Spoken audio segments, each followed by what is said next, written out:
Today I'm going to be showing you guys how to reset your timing or change your timing belt on a 1994 Mazda MX6. It should be the same for all KLDE, KLZE, and I believe KLG4 engines. Start by removing your passenger side wheel after you've jacked up the car and supported it on jack stands. With the car in the air and the wheel removed, you can remove this shroud and any other shrouds that are in the way. You're basically going to have to be removing all these belts in this belt system. If you have not already done so, you will need to remove your timing belt cover. That's a big process in itself, and I don't run a timing belt cover just because it's a hassle, but it's a big plastic thing that covers everything. It goes all the way down and it covers all these things, and I don't know, I just don't run it. It's not worth it. A lot of people don't run it, but so you're gonna have to take that off. That's going to be the first step on this. So with that off, you can see the bottom of your belts, and that is your crankshaft pulley. So you're going to have to remove the accessory belts first.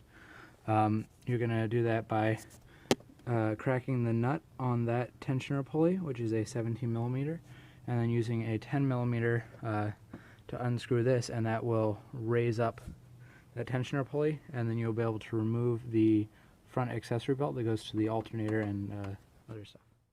So once you have that tensioner undone, you can pull off the front accessory belt. This is a good time to inspect the belt and make sure that it's still good. It's a good time to replace it also, and I guess mark the direction that it was traveling in. So identical to that pulley you just undid, there's another tensioner pulley for the rear belt.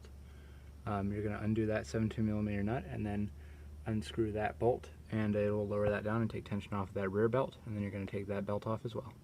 Next you're going to remove the main bolt in the crankshaft pulley. It is a 21mm. They can be really tight, especially if it's never been done before, but if it's been taken off before, it tends to be, you can usually use a hammer and smack it loose. A good method that I use to get mine is, for the first time, is you can rest the wrench on the ground or on something supportive, something metal, and then you turn the starter one crank, and it will turn the crank, and the torque of the starter is enough to break the bolt. Alright, now you just need to pull this pulley off. This is also your harmonic balancer.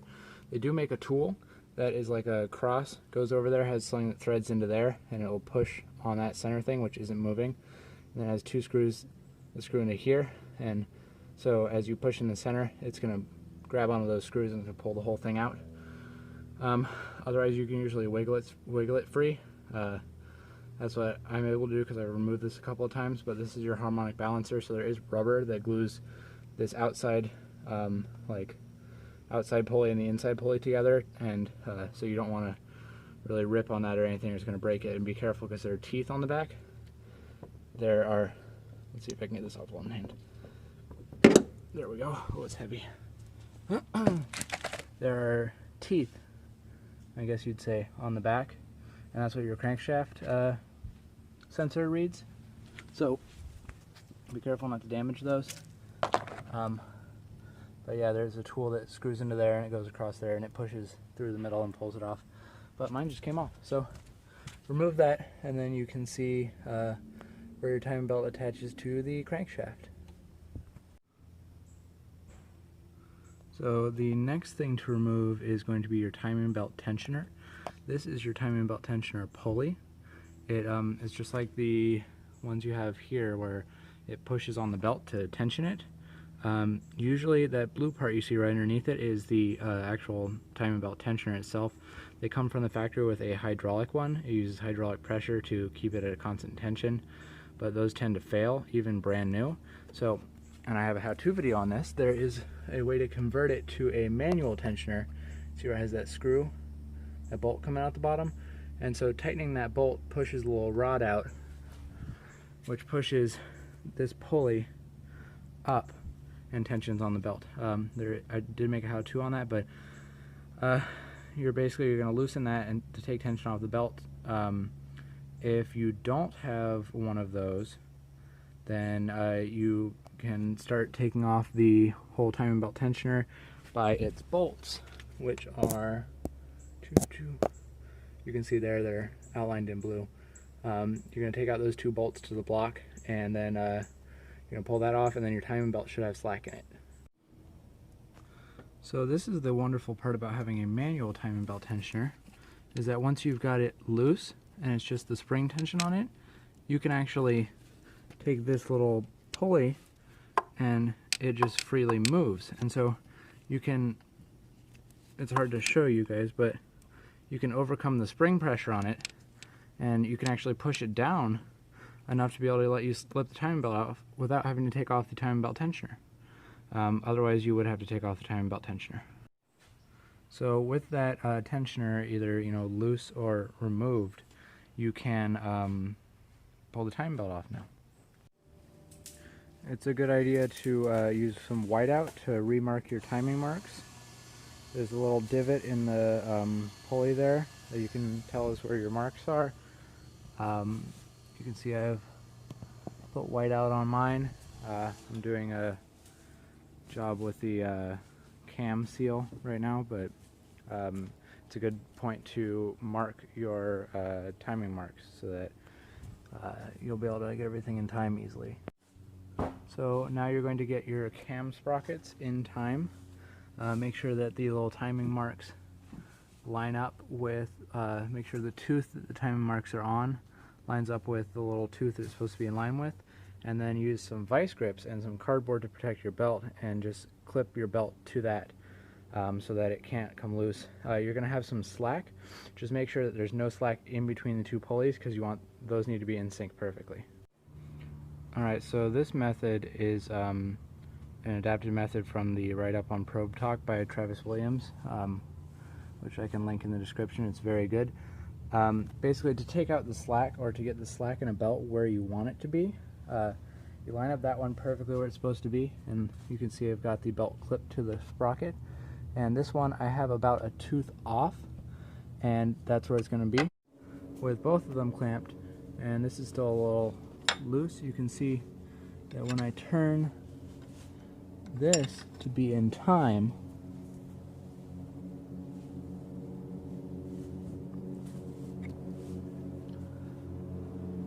that it pulls the slack off of the belt, and it makes it tight, so the timing in between these 2 is the same. Don't have it a full tooth off, you want it to be like a half tooth off. So now that the timing between the 2 heads is together, because this span of belt between those 2 is now locked into place by these vice grips, all the slack is going to be down here by there, and so we're going to employ a similar method with the crankshaft itself. To do this, we're going to have to find spark plug wire number 1, which is this furthest one here, and pull it out and stick a long skinny rod of some sort down into the spark plug hole to touch the piston. We're going to have to, without the belt attached to it, turn the crankshaft until it's at the very top, aka top dead center. So you're going to turn it until that rod or whatever comes out, and then the second it starts to go back in, that means that it's coming back on the way down. So it's going to stay flat at the top for just 1 second, and that's where you want to find top dead center.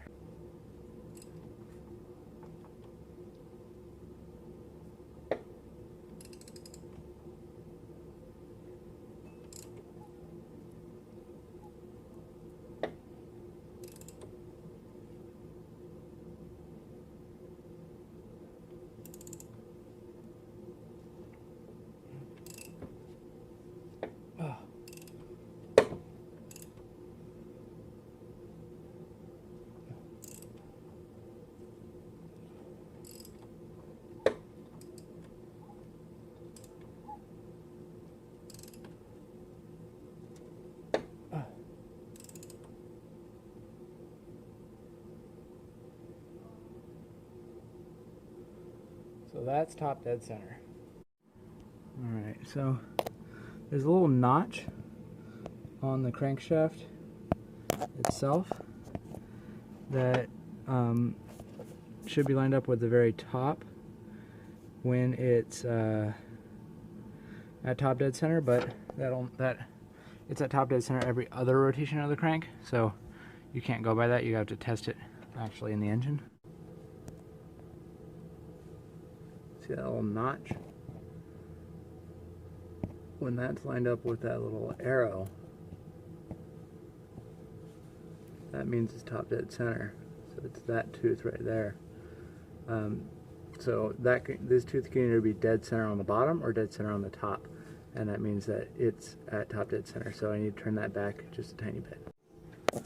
So now I've got that timing mark dead lined up with where it's supposed to be. And you see how there is slack on either side of the belt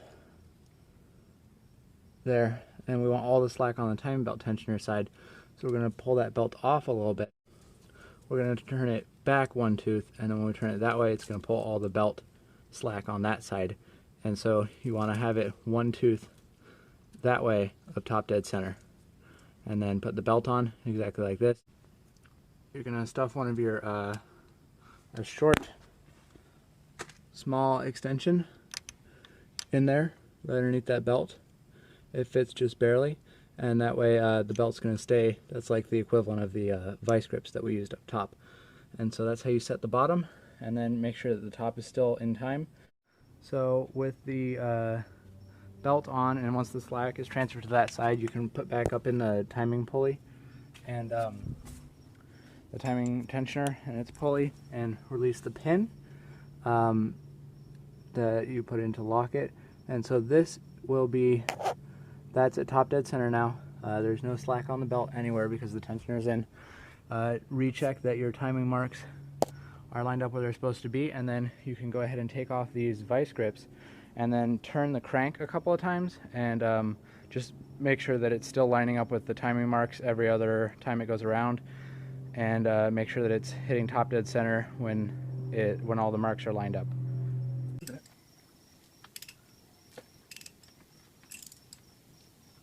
Keep going.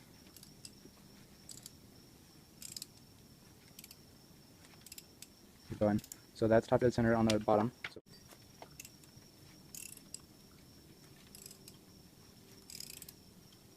I'm going to go, and they're coming back up and back down again. Right. So the only thing left now is to put all your belts back on, which is pretty simple. You just are going to raise that, put the belt on, and then lower it back down to tighten it up and lock it into place. Make sure you put your spark plug and your spark plug wires back in, and then you want to check the that little section, which I have cut off of my timing cover, but it's on the timing cover, has a 10 before top dead center mark, and you want to make sure that is lined up with where your car is in diagnostic mode or mega squirt or whatever. If you have a manual timing belt tensioner, you want to make sure to retension that bolt to make sure that the belt has the proper amount of slack on it. You can find that in the Haynes manual or online. But basically, yeah, that is how to remove and reset your timing on a 1994 Mazda MX6.